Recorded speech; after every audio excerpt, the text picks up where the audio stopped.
శ్రీ హనుమాన్ జయ జయ హనుమాన్ జయ హనుమాన్ జై బోలో రామభక్త హనుమాన్ కి జై.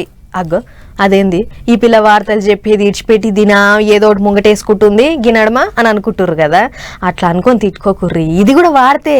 అవు రామునికి పరమ భక్తుడు ఆంజనేయుని పుట్టినరోజు వార్త చూడరు మీరు. అంజన్న జయంతికి కాషాయం దండు కదిలింది పట్నంలా. శోభయాత్రతోని పట్నంలో ఉన్న వాడలు బస్తీలన్నీ ముడిచిపోయినాయి. రామభక్తులు హనుమాన్ భక్తులంతా కాషాయ రంగు జెండాలు పట్టుకొని టోపీలు పెట్టుకొని యాత్ర చేసిర్రు. ఎటు చూసినా ఎక్కడ చూసినా అంతా కాషాయమే. విహెచ్పి బజరంగ దళ కార్యకర్తల సంబరం చిన్నగా లేదిగా. గౌలీగూడ రామ మందిర్కించి తాడుబండు అంజన్న గుడి దానిక నడిచింది అంజన్న శోభయాత్ర. కొంతమంది హనుమంతుని వేషం కట్టిలు కూడా. ఎక్కడ చిన్న లొల్లి కావద్దని 3000 మంది పోలీసులతోని గస్తీ కాసిర్రు పట్నం పోలీసులు.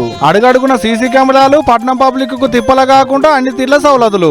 శోభయాత్ర నడిచేటి తవ్వలల్లో బండ్లు రాకుండా అన్ని తీర్ల సౌలతులు చేసేది కూడా ముందుగానే. ఒక్క పట్నంలే కాదుల్లో అటు జిల్లాలు ఊర్లలో పోయింటి కూడా అంతే. దేవుని శోభయాత్రలు మస్తు సంబరంగా నడిచినాయి. ఇట్లా కాషాయం జెండాలు బట్టి మస్తు జోరుగా చేసిరు శోభాయాత్రలు. Band మోతలు మోగిచ్చిరు, DJ సప్పులకు ఎగిరిల్లు.